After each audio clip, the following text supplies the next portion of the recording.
My name is Clare Hutchinson and I'm the Secretary General's Special Representative on Women, Peace and Security. I applied for NATO because I didn't know much about NATO. I was fascinated by the options that NATO gave in terms of its mandate, its geographical presence, and that it was in Europe. And it was allowed me to basically broaden my skill sets and to decide on how I could apply the issue of women, peace and security more broadly to security and defence. So it was fascinating for me. It was intriguing, and that is why I applied. I walked into NATO and I was thrilled at the family, the kind of family connection that NATO had. It's a smaller organisation than I'd been in before. So it was one that had more of a connection or a feeling of a sort of familiarity in a familial way, that people knew each other, that people talked to each other, that there was a sense of all-togetherness that I really liked. I like the idea that it is a smaller place and that you work together, and I found a lot of laughter in a fabulous team, and the way that we work together and we enjoy our space, we enjoy what we do, and we enjoy each other. And that, I think, makes for good working environment. And there's an openness with our work, but there's an openness in the way people seem to appreciate each other that I thought was really refreshing and really engaging and really appealed to me. I was pleasantly surprised when I first came, because I always thought of NATO as this strong military, very masculine environment. And when I came, there was a different, I have a very different perception. Now, I know that many of my friends said, NATO, really? But once I got here, I really was so warmly embraced. It really was really lovely to have such a welcoming reception. And what I really love is that there is a family environment. So there's places for children. There's a supermarket, which is amazing. There is a jewelry shop. There are things which are different, which you don't usually find in a space sometimes when you work. And especially if you come from maybe the private industry, or you come from another public area of work. There is a different sense of community here, and I really do like that. And I also like being able to say it's not really what you think it is. It is a very different environment to what you think it is. And while, yes, you have military colleagues, but you also have civilians like myself who don't have any military background. I never have been in the military, but I really enjoy learning from the colleagues who have different experiences from different countries. They have different experiences from different operations, but they also have an openness to me to be able to engage with me on my experience. And I think we're learning a lot from each other. So for me to understand NATO in a very different way, it isn't your papa's world. It really is very much your mama's world. So on the professional development side, I have a lot of ambition for where we're going to go with the Women, Peace and Security mandate. And this is an opportunity to open it up. Now, I like NATO because there's a lot of capacity building opportunities to be able to explore different avenues. We have a library here, which is phenomenal, and then you can access information on different issues that NATO is dealing with different countries. I plan to do more in terms of my own learning capacity. I plan to expand my skill set, and that is what I really like, that it's an organisation that invests, and I think that's important. And so I plan to use this as basically as a stepping stone, so that I can move into maybe other issues. It may not stay with the same issue I work in, but I may be able to use these connections, where you get a lot of good connections, and be able to use the knowledge that I'm going to gain over the next few years to really look at what I want to do when I grow up, and see where I can go next. And I think it's great that NATO gives you that opportunity, gives you these connections, and it gives you that access, which is pretty phenomenal. I'm Burcu. I'm from Turkey, and I am the Director of Preparedness in the Operations Division at the moment. I applied to NATO. I was working in the Council of Europe at the time in Strasbourg, There weren't that many career prospects for me in that organization at that time. So the job description came to my attention. There was a vacancy at NATO. I knew very little about NATO, but I talked to some people and I read a lot, especially on the internet. It attracted more and more my interest. I have to say that people I talked to were very discouraging because they said, you're a woman, you're a civilian, you are young, so this will all not be to your advantage, and you have to be at least a colonel for sure to apply to a job at NATO at the level of A4.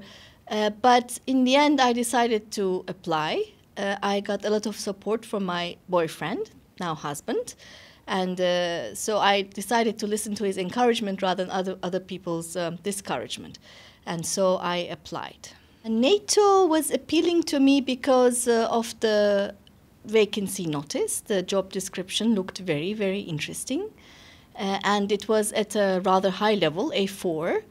As my career prospects didn't look so bright where I was at the time, I thought this would be a good move.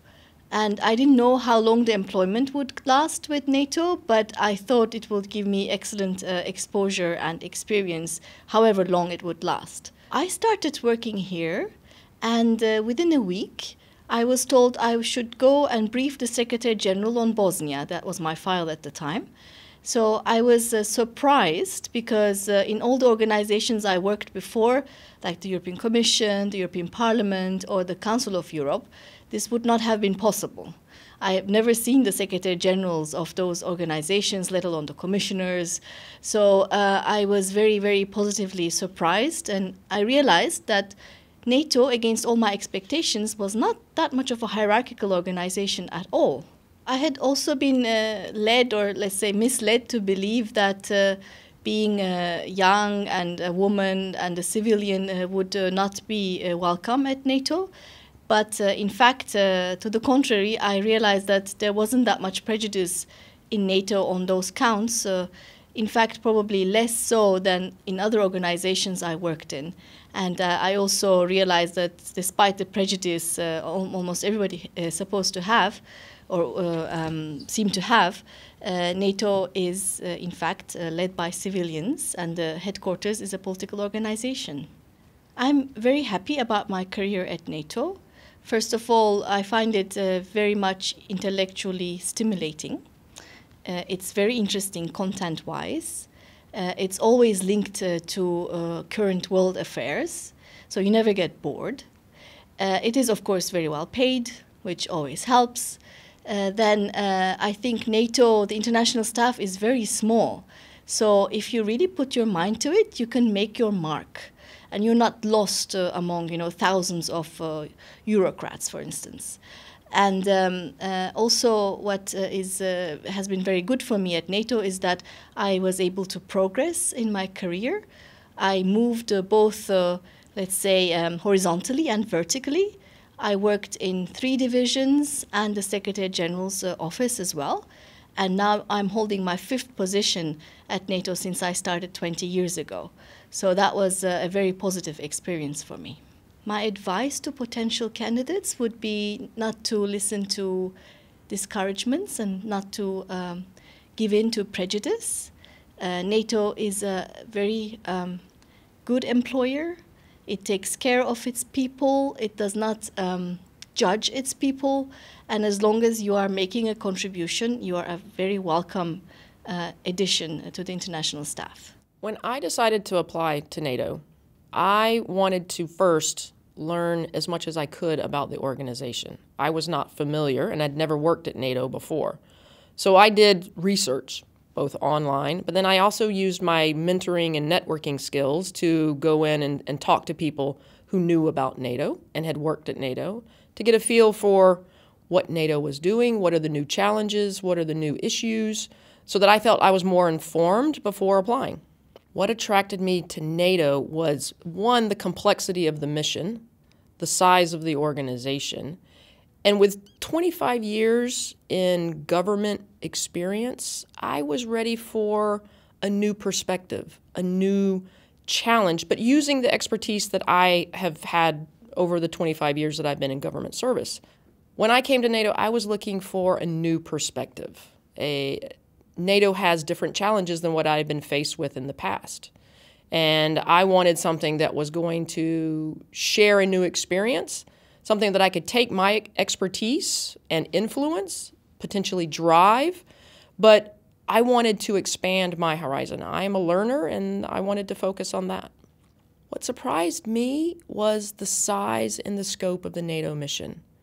I was happy to find out that it was more than just a European alliance, that they have interest in missions outside and globally. And for me, the size and the scope was the part that intrigued me. I want to focus the next few years here at NATO on not only what NATO does today, but what it needs to do 10 years from now. I want to think to the future, and I want to be able to have a dialogue on what do we want to look like 10 years from now, and what is it going to take us to get there. I see the future of NATO, it's going to be complex, and there's going to be challenges. I think we have to have new ways of doing things. Technology is going to play heavy into the new decades as we go forward, as we utilize the new headquarters building. But the challenges, I think, with an active dialogue can really help us focus on not just threats, but also capacity building, right? And how can we help each other, sharing best practices or learning new technologies, sharing information. Those type of things help us globally.